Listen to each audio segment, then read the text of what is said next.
नई शिक्षा पद्धति में और ख़ास तौर से जो कॉम्पिटिटिव एग्जामिनेशंस हैं उनमें जो सिस्टम चालू किया है उसने सारी पुरानी व्यवस्था को और जो एक्सप्रेस करने की क्षमता होती है अभ्यर्थी की या स्टूडेंट की उसको ख़त्म कर दिया है। ऑब्जेक्टिव क्वेश्चंस जो पूछे जाते हैं, ये जो नकल और कॉपीइंग या ये सब होती है, अब पेपर लीक होता है, इसका सबसे बड़ा कारण ही ये है कि 15 मिनट में 100 सवालों का टिक मार्क करा के दे दिए उत्तर। अखिलेश के सांसद ने सदन में कर दी बड़ी मांग कि पुरानी शिक्षा नीति को वापस से लागू की जाए। नमस्कार, मैं श्वेता और आप देख रहे हैं news for nation. Akhilesh Yadav की पार्टी सपा के सांसद ने सदन में बड़ी मांग कर दी है। सरकार से मांग करते हुए उन्होंने साफ साफ कह दिया है कि आपकी जो नई शिक्षा नीति है वो शिक्षा नीति सही नहीं है। पेपर लीक के मामले सामने आ रहे हैं। ऐसे में पहले जो एजुकेशन पॉलिसी थी उसी एजुकेशन पॉलिसी को वापस से लागू कर दिया जाए। दरअसल केंद्र की सरकार की तरफ से न्यू एजुकेशन पॉलिसी लाई गई है और इस न्यू एजुकेशन पॉलिसी के तहत सब्जेक्टिव जो है वो खत्म कर दिए गए हैं और एमसीक्यू यानी कि मल्टीपल चॉइस क्वेश्चन जो है वो एग्जाम पैटर्न में दिए जाते हैं। अब एक तरफ जहां लगातार देश के अलग अलग एग्जामों के पेपर लीक मामले सामने आ रहे हैं और इन मामलों को लेकर अब सदन में सवाल उठाया जा रहा है और अखिलेश यादव की पार्टी सपा ने तो सवाल उठाते के साथ साथ न्यू एजुकेशन पॉलिसी पर भी सवाल उठा दिया और कह दिया कि ये शिक्षा नीति सही नहीं है।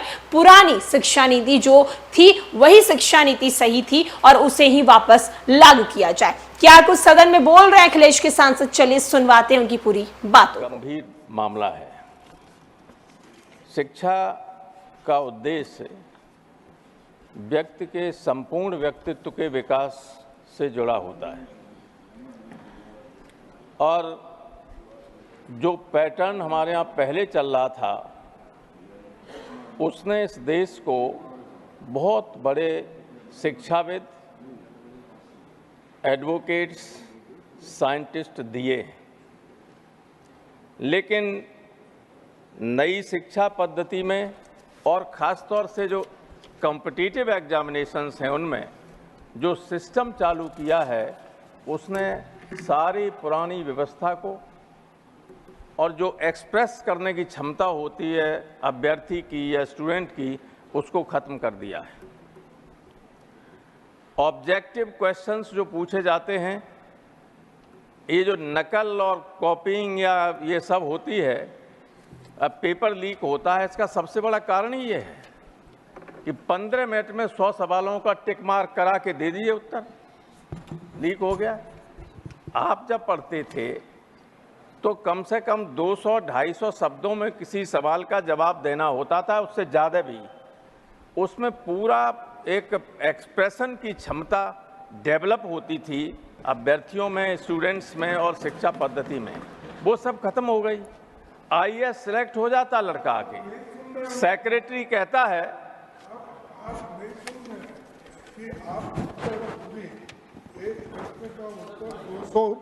Sir, nothing will go on record, and I listen to everything, and I go through every subject of it. Sorry, sir, don't cast aspersions on me that way.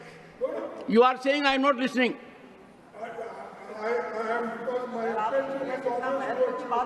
I am so glad, sir, आप मेरी तरफ देखते हो, पर मेरी समस्या है कि मैं हर बार आपकी तरफ नहीं देख सकता। जब आप बोलोगे तब आपकी तरफ देखूंगा, sir. Please cooperate with me. हमारा टाइम तो Professor Ram Gopal Yadav, with his whole experience, is raising a very important issue. Please lend your ears to him. हमारा टाइम नए सिरे से शुरू करवा दें प्लीज। तो वो टाइम दिया सब खत्म कर दिया करें साहब ने।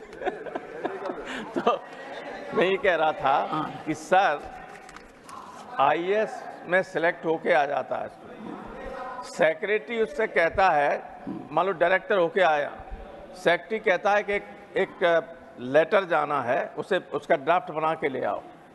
उसमें 20 बार करेक्शन सेक्रेटरी को करना पड़ता है, क्योंकि ऑब्जेक्टिव हो गया सब मामला। कोई इंटरेस्ट नहीं है कि ज़्यादा डिटेल में पढ़ें, किसी को जाएं उसमें। मान लीजिए एक सवाल पूछा जाता है कि पंडित नेहरू, अटल जी या मोदी, सवाल पूछा जाएगा इनमें कौन सा बेहतर, वो कहते हैं ABC लिख दीजिए। अब उसमें रीजनिंग तो होनी चाहिए, वो रीजनिंग दी ही नहीं जाती है, न पढ़ाई जाती है, न पढ़ता है, न जाने की कोशिश करता है। इसलिए मेरी सरकार से अनुरोध है आपके माध्यम से कि इस पद्धति को बदलें और पुरानी पद्धति को लाएं, जिसने doctor Radhakrishnan, H.J. Bhabha, professor Meghnath Shah जैसे विद्वान, टीचर, साइंटिस्ट दिए इस देश को। अब कोई हो रहा है पैदा? कोई हो रहा है तो क्यों लांछन लगा रहे पुरानी व्यवस्था पे? उसको लाइए, इसको हटाइए, जिससे कुछ विद्वान फिर देश में पैदा हो सके। धन्यवाद। Doctor Sumer Singh Solanki, concern over death due to lightning in the country.